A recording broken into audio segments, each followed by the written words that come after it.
Hi guys, तो कैसे हैं आप लोग। तो गाइस, इस वीडियो में हम समझेंगे क्लाइंट सर्वर आर्किटेक्चर के बारे में।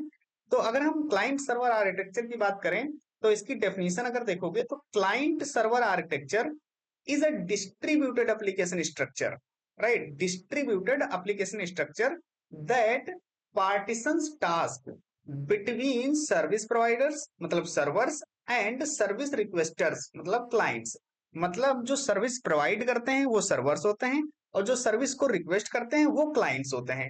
तो सिंपल सा इसका डेफिनेशन यही है कि हमारे पास एक क्लाइंट होता है। अब क्लाइंट कोई भी हो सकता है, जैसे browser, mobile app, desktop software, right. यहाँ से आप क्या करते हो, यहाँ से एक रिक्वेस्ट भेजते हो, ये रिक्वेस्ट करते हैं क्लाइंट्स जो होते हैं, राइट। और जो सर्वर्स होते हैं वो सर्विस प्रोवाइड करते हैं। तो आपने क्या किया, क्लाइंट से एक रिक्वेस्ट भेजी सर्वर को, राइट। अब सर्वर क्या करेगा, उस रिक्वेस्ट को प्रोसेस करेगा और प्रोसेस करने के बाद जो भी उसका लॉजिक होगा डीबी से इंटरेक्ट करेगा और उसके बाद क्या करेगा, वो आपको एक रिस्पॉन्स रिटर्न कर देगा क्लाइंट को। तो सिंपल यही होता है क्लाइंट सर्वर आर्किटेक्चर। मतलब जो क्लाइंट के टास्क होते हैं वो डिफरेंट होते हैं, उसके टास्क अलग होते हैं, और जो सर्वर के टास्क होते हैं वो अलग होते हैं। तो वही चीज डेफिनेशन में यहाँ पे कही गई है कि client server architecture is a distributed application structure. मतलब इसका डिस्ट्रीब्यूटेड एप्लीकेशन स्ट्रक्चर होता है, इसका सर्वर का स्ट्रक्चर अलग होता है और क्लाइंट का अलग होता है। Partition task between service providers and service requester, मतलब इन दोनों के टास्क अलग अलग डिवाइडेड होते हैं। ओके, सो ये हो गया क्लाइंट सर्वर आर्किटेक्चर। ये जो पिक्चर हमने देखी ना, ये एक ओवरव्यू था उसका, जो क्लाइंट सर्वर आर्किटेक्चर था कि हाँ इस तरीके से रिक्वेस्ट यहाँ पे जाएगी क्लाइंट से और सर्वर से एक हमें रिस्पॉन्स यहाँ पे मिल जाएगा, राइट। अब थोड़ा इसको अगर डीप में समझें हम ना, तो हम कुछ इस तरीके से समझेंगे कि मान लीजिए यहाँ पे फर्स्ट स्टेप में क्या होगा, आपने एक यूआरएल में क्या किया, एक यूआरएल टाइप किया, ब्राउजर में जाकर के एक यूआरएल टाइप किया। तो जैसे कि हम यहाँ पे चलें और यहाँ पे हम टाइप करते हैं theWebSources.com, राइट। अब जैसे इसको यहाँ पे, अब ये हमने क्या किया है, यहाँ पे हमने एक डोमेन टाइप किया है, राइट। अब जैसे इसको हम यहाँ पे इंटर करेंगे तो क्या होगा, यहाँ पे हमारे पास एक वेबसाइट ओपन हो गई जो कि हमने फ्रंट एंड से मतलब जो हमारा क्लाइंट था यानी ब्राउजर था वहां से मैंने एक रिक्वेस्ट की और रिक्वेस्ट करके वो रिक्वेस्ट कहाँ गई, सर्वर के पास गई। सर्वर ने हमें ये रिस्पॉन्स में रेंडर करा दिया जो भी हमारा यहाँ पे रिस्पॉन्स आया है, राइट। तो ये था हमारा क्लाइंट सर्वर आर्किटेक्चर। अब यहाँ पे क्या कहता है कि जब भी हम कोई यूआरएल टाइप करते हैं ब्राउजर में तो सबसे पहले वहां पे क्या होता है, सबसे पहले यहाँ पे होता है डीएनएस रिजॉल्वर, राइट। ये जो है डीएनएस रिजॉल्व करता है आईपी को। देखिए अब यहाँ पे अगर देखोगे तो ये क्या है, ये एक डोमेन है।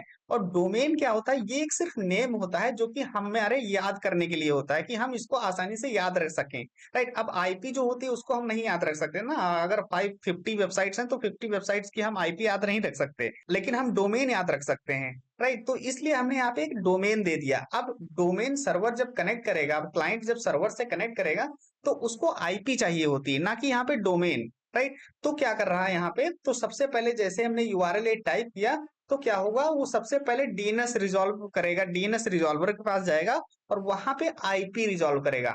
मतलब ये जो डोमेन हमने टाइप किया था इसकी आईपी गेट करेगा। और जैसे यहाँ पे आईपी गेट हो जाती है वैसे क्या करेगा, टीसीपी कनेक्शन बनाएगा। अब टीसीपी कनेक्शन किससे बनाएगा, जो सर्वर हमारा है, राइट। क्योंकि हम रिक्वेस्ट सर्वर को कर रहे हैं ना, तो जब तक कनेक्शन नहीं बनाएंगे तब तक रिक्वेस्ट कैसे जाएगी सर्वर पे। तो टीसीपी कनेक्शंस बनते हैं। तो क्लाइंट कनेक्ट टू सर्वर, यहाँ पे क्लाइंट जो है वो हमारा सर्वर से कनेक्ट करेगा टीसीपी कनेक्शन के थ्रू, राइट। अब जैसे यहाँ पे टीसीपी कनेक्शन स्टैब्लिश हो जाते हैं वैसे ही हम क्या करेंगे, क्लाइंट जो होता है वो रिक्वेस्ट करेगा सर्वर को। तो यहाँ पे एचटीटीपी रिक्वेस्ट जाएगी, गेट हो, पोस्ट हो, पुट, डिलीट, कोई भी रिक्वेस्ट हो वो यहाँ पे सर्वर के पास डायरेक्टली जाएगी। अब सर्वर क्या करेगा, उस रिक्वेस्ट को प्रोसेस करेगा, उसमें जो डीबी है उसको रीड करेगा, जो लॉजिक है उसको रन करेगा, राइट। उसको रन करने के बाद क्या करेगा, जो भी वहां से रिस्पॉन्स मिलेगा वो रिस्पॉन्स रिटर्न कर देगा क्लाइंट को। एचटीएमएल फॉर्मेट हो सकता है या जेसन फॉर्मेट हो सकता है, और स्टेटस कोड के साथ कि हाँ 200 रिस्पॉन्स आया है या 404 आया है या 500 आया है, जो भी रिस्पॉन्स होगा वो स्टेटस कोड के साथ यहाँ पे क्या कर देगा, ब्राउजर को रिटर्न कर देगा। ब्राउजर मतलब क्लाइंट को रिटर्न कर देगा, जैसे कि हमने यहाँ पे समझा था। जैसे रिक्वेस्ट भेजी हमने और वो रिक्वेस्ट डायरेक्टली यहाँ पे क्लाइंट को मिल जाएगी। तो ऐसे यहाँ पे सर्वर उसको रिटर्न कर देगा। अब ब्राउजर जो क्या करेगा, जो क्लाइंट होगा वो क्या करेगा, वो जो रिस्पॉन्स यहाँ मिला है एचटीएमएल या जेसन में उसको रेंडर करा देगा आपकी स्क्रीन पे। तो ये प्रोसेस हो रहा है। जैसे हमने यहाँ पे टाइप किया तो क्या गया, सबसे पहले यहाँ पे यूआरएल टाइप किया तो डीएनएस से आईपी रिजॉल्व हुई। फिर उसके बाद क्या हुआ, उसके बाद कनेक्शन यहाँ पे बने सर्वर से और क्लाइंट के बीच, और उसके बाद रिक्वेस्ट सेंड हुई, और रिक्वेस्ट सेंड करने के बाद सर्वर ने क्या किया, उस लॉजिक को प्रोसेस किया और उसको रिटर्न कर दिया ब्राउजर को, राइट। तो इस तरीके से यहाँ पे क्या काम कर रहा है जो हमारा जो क्लाइंट सर्वर आर्किटेक्चर है, राइट। तो आई होप यहाँ पे आपको समझ में आया होगा कि इन दोनों में क्या डिफरेंस है।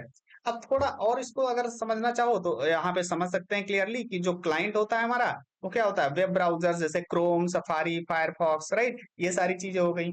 सर्वर की बात करें, सर्वर में क्या होता है, वेब सर्वर जैसे एनजिनिक्स, अपाची हो गया, राइट, सर्वर्स, एचटीएमएल, राइट। तो ये सारे क्या हो गए, ये सर्वर्स हो गए। इनके बारे में पढ़ेंगे, एनजिनिक्स सर्वर के बारे में पढ़ेंगे, अपाची के बारे में पढ़ेंगे, वो आने वाली वीडियोस में हम इसको डिटेल में पढ़ेंगे। तो ये हो गया सर्वर। अब उसके बाद यहाँ पे अगर मोबाइल की बात करें, मोबाइल ऐप हो गए जैसे कि इंस्टाग्राम, उबर, राइट, व्हाट्सअप, ये सारे एप्लीकेशंस होते हैं, ये क्या होते हैं, ये क्लाइंट ही तो होते हैं ना। अगर आप इंस्टाग्राम को ओपन करोगे, व्हाट्सएप को ओपन करोगे, तो वहां पे आपको एक यूआई मिलेगा, राइट। अब उससे यूआई से इंटरेक्ट करोगे, जैसे मान लो आपको इंस्टाग्राम पे कोई पोस्ट को लाइक करना है, तो लाइक जैसे ही करोगे वो रिक्वेस्ट जाएगी सर्वर के पास।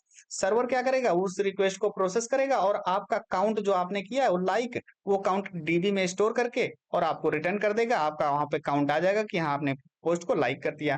तो सिंपल यही तो प्रोसेस हो रहा है यहाँ पे। तो मोबाइल ऐप हो गया, यहाँ पे एप्लीकेशन सर्वर जैसे रन्स बिजनेस लॉजिक, जो हमारा कोड जैसे हमने लाइक किया, अब लाइक करने का कोई ना कोई बिजनेस लॉजिक होगा, क्योंकि जो लाइक कर रहे हो पोस्ट पे उसका लॉजिक होगा।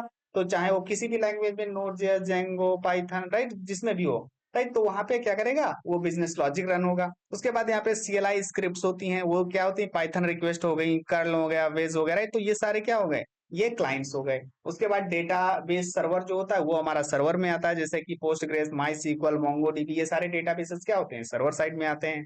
उसके बाद यहाँ पे अनदर सर्वर हो गया, जैसे माइक्रो सर्विसेज हो गई, कॉलिंग अनदर सर्विस, राइट। तो ये हो गया क्लाइंट साइड में। उसके बाद यहाँ पे कैसे हो गया, क्यू सर्वर हो गया, जैसे रेडिस हो गया, रैबिट एमक्यू हो गया, काफका हो गया, ये सब कहाँ आते हैं, ये सब सर्वर साइड में आते हैं। सो आई होप यहाँ पे आपको क्लैरिटी मिल गई होगी कि सर्वर क्या होता है और क्लाइंट क्या होता है। तो सिंपल यही होता है client server architecture, right. So I hope guys यहाँ पे आपको सारी चीजें समझ में आई होंगी कि किस तरीके से यहाँ पे चीजें काम करती हैं क्लाइंट सर्वर आर्किटेक्चर में। अब इनके सारे रिसोर्सेज आप यहाँ से गेट कर सकते हो। यहाँ पे जाओगे thewebsources.com पे और यहाँ पे कोड लैब में कोड स्निपेट में जाओगे, तो यहाँ पे मैं इसको अपलोड कर दूंगा, तो यहाँ से आप डाउनलोड कर सकते हो directly. Thank you so much for watching the video, see you in the next video guys, take care.